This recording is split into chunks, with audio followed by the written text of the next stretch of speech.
If you ever tried to style the select element with CSS, then you know it's hard to make it look good. But luckily, this has totally changed. We no longer have to build custom dropdowns with JavaScript, because the native select element has received a massive update of CSS features. We have now got all sorts of customization options for the picker, for the arrow icon, and much more. In this video, I will teach you how to use these new styles to build better looking dropdowns. My name is Fabian and you're watching Coding to Go. But first, how do we unlock these new features? In HTML, I have a normal select element with a few options. And in the browser, that will get me this ugly default select dropdown.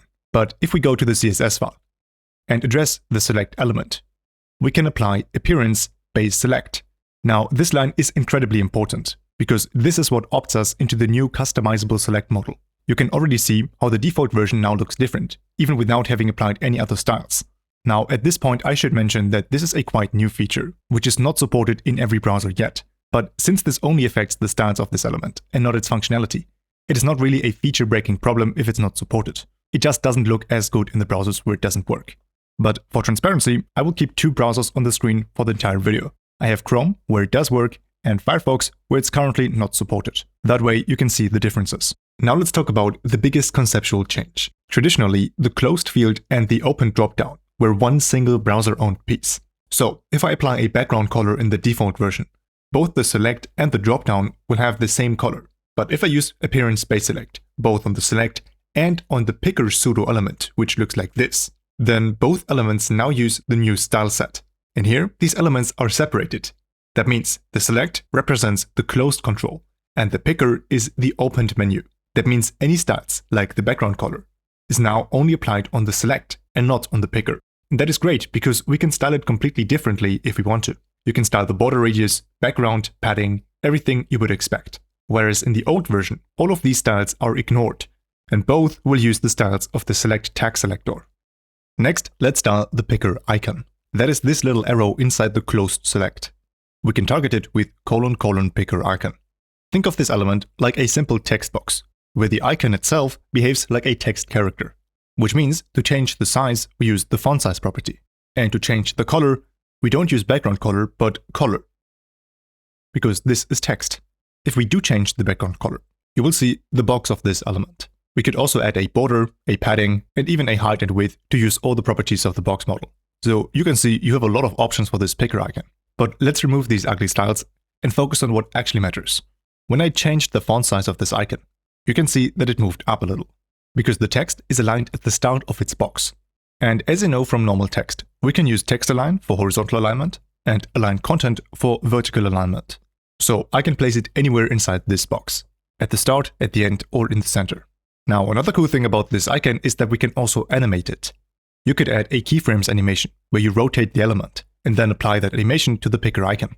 This is just to show that you have all the customization options you would expect from a normal CSS element, which makes this base select much more advanced than the native select without these options. Now, an actual use case for this would be to indicate whether the dropdown is expanded or not, and then rotate the arrow in that direction.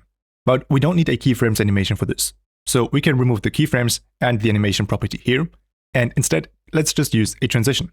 Now, to rotate the element, we want to check if the select is open. So we can use the open pseudo-class for this. This checks the state of the select element. When it's open, I want to target the picker icon. So I also add this to the selector. And here I simply rotate. Now, when I click on the select, the icon rotates. If I use negative values, it will rotate the other way around. Perfect. Now, if you don't like this triangle and you want to change the shape of the icon, you can use the content property to insert any other text character. On Windows, I can press Windows period to open the emoji menu. Here, you can find all sorts of mathematical symbols that would fit for this kind of thing. But keep in mind that this is really meant for text characters. If you have an actual image file for your own icon, it would probably be better to remove the icon and use a custom after pseudo-element instead. Now, if you thought that was it, let me tell you there are even more things that we can customize, because what we haven't even talked about yet are the options inside the select. Of course, they can be styled too, with padding, color, and so on. But much more interesting are the pseudo-classes and pseudo-elements we have for the options. For example, the option checked pseudo-class is used to style the selected option. For example, here we could change the background color to highlight that this element is selected. But you can also see this checkmark over here. This is customizable too. with the checkmark pseudo-element. Here, the same logic applies that I already explained for the picker icon. We have all the box model related styles you would expect, like padding, borders, and so on. And you can also replace the icon itself with the content property. Another new element we still have left to start is selected content. And I don't mean the option checked that I just told you about, but rather a new HTML element we can add to the select. So in HTML, inside the select, we can now add a button, and inside that button, we place the selected content element. We leave this element empty. There's no content needed. It only exists so that the browser can insert a clone of the selected option into that element. So under the hood, it uses clone node to place the content of whatever option is selected right into this element. And since this is a normal HTML tag, we can target it in CSS with its tag selector, selected content. And then you can add any styles you want.